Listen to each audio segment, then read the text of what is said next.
Magandang hapon sa inyo mga kabiker, no? So nandito na naman tayo na magbabahagi ng tutorial. So nakita nyo naman yung title, no?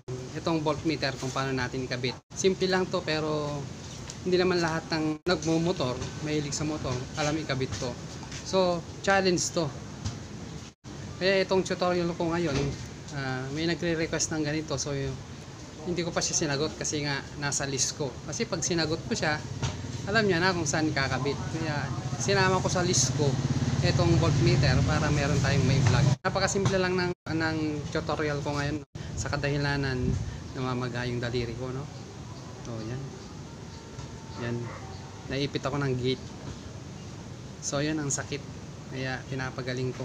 Kaya itong napili kong gawing tutorial tong voltmeter. Bagamat challenging, napakahirap kabit to. So tunghayan nyo na lang mamaya. So mag-start na tayo.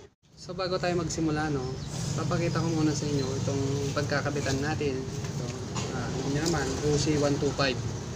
Itong voltmeter, kakabit natin to dahil para ma-maintain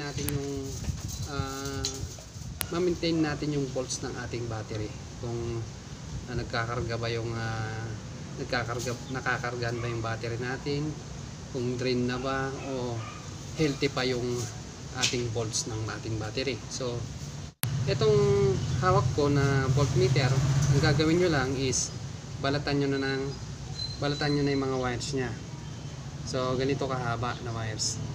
So itong dalawang wire na ito, makikita natin mayroon siyang positive at saka negative. Yun lang naman ang wire nya, positive and negative. Saan ba natin ikakabit tong positive? So alam naman natin yung mga ganitong parts, accessories. So ikakabit natin tong red wire dun sa accessories. Ano nga ba yung accessories wire dito sa motor? So makikita natin yung accessories wire sa motor. Maraming function yan. Maraming accessories na dadaanan yan. Meron siyang busina, meron siyang relay, meron siyang brake light. Yan. Kaya doon natin makikita sa susian yung pinaka start na wire niya, yung black wire doon sa susian natin na ignition key. Doon sa ignition key natin, merong 4 na wire yan, meron din yung dalawa. So kadalasan 4 na wire, meron siyang red wire, meron siyang black wire, meron siyang black and white na wire, yun yung kill switch, at meron siyang green ground. Itong positive na ito, ikakabit natin doon sa accessories. And then yung isa, alam naman natin na negative, matutungayan nyo kung saan natin kakabit. So mag-start na tayo. So ito na nga yung voltmeter natin, no? So yung wire, siyempre set na natin dito. Dito maganda yung pwesto niya, eh. So yung wire lalagay natin doon sa ilalim. So ilulusot natin sa butas nito. Yan.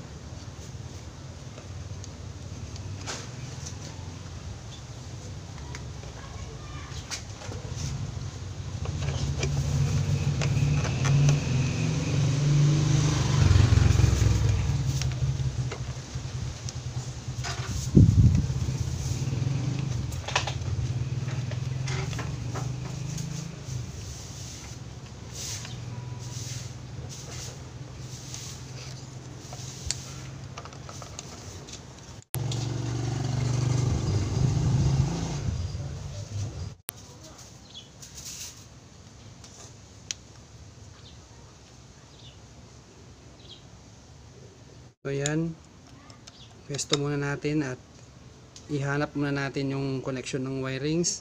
So doon tayo sa ilalim. So ito yung wire natin, no?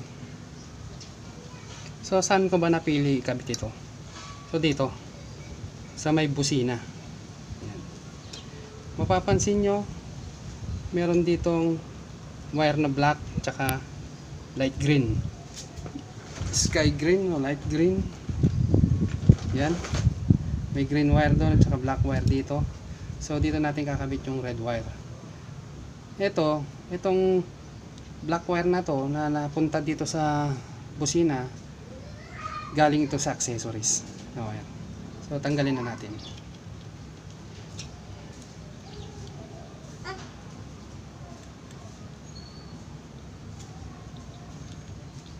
So suksok lang natin dito sa loob ang butas, and then i-fold natin siya.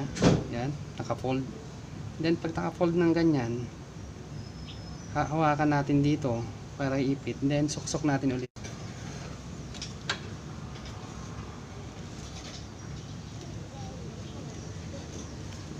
So nasuksok na natin, no. So ito naman, saan natin kakabit itong ground? Siyempre alam naman natin ang ground ay same with the body ground. So ito lahat ng metal part ng ating motor, body ground yan. Kasi yung battery natin, yung negative doon, may wire doon na nakakabit din sa metal part ng ating motor. So kung kinabit natin dito, naka-attach na to doon sa negative na battery. Luluwagan natin to, dito natin kakabit.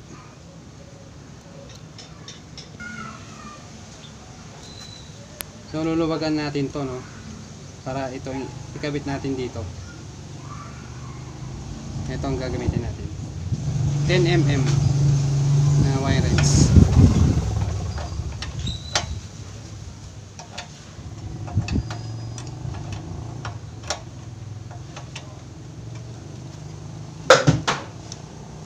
And pag hindi maluwag na natin,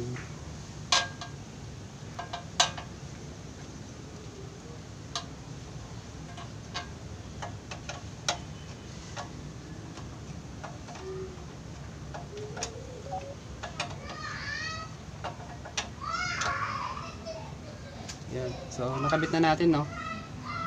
Punta na tayo doon sa may susian. So nandito na tayo sa may harapan, no. So check na natin kung gagana ba yung nilagay natin. So on natin yung susi. So yan. So gumana na siya, no. Kayo nang bahala kung saan nyo ipepesto, no. Pwede dyan, pwede dito. So kung mainam kung meron kayong mabili na holder nya. So pwede nyo rito i-zip tie. Yan. Pwedeng i-zip tie dyan. So yun lang, no. Ulitin natin, ano. Yan. Kumarga siya kaagad. Like 13 volts siya. Ayan. Bumalik na siya sa 12. So check naman natin yung busina.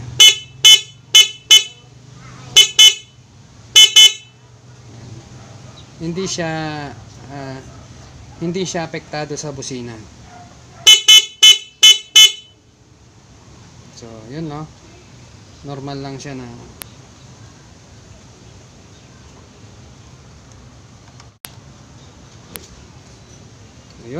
yun lang. Kinabit natin doon sa may terminal ng busina, doon sa may black wire. Isa naman natin doon sa connector. So yan, nakita nyo naman na gumana. So off na natin. Yun. So ganun lang kasimple.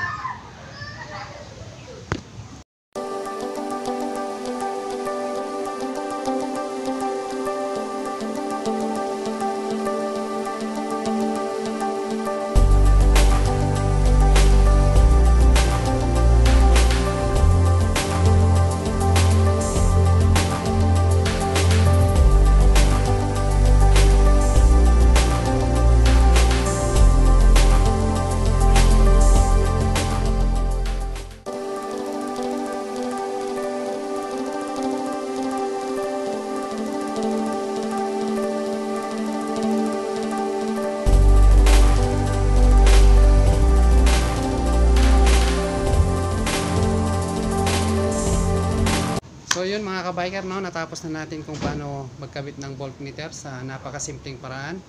Hindi na tayo nagbukas pa ng headlight. So kinabit lang natin dun sa busina, dun sa terminal ng busina. So may black wire dun, galing pa rin sa accessories na wire yon. Lahat ng accessories na parts ay pinifeed ng black wire. So yung busina, merong black wire. So dun natin kinabit, dun natin mas makakabit ng madali. Kaya dun natin pili. So yun lang mga kabiker, no. Huwag niyong kalimutan mag-like, mag-share, and mag-subscribe. At thank you for watching. And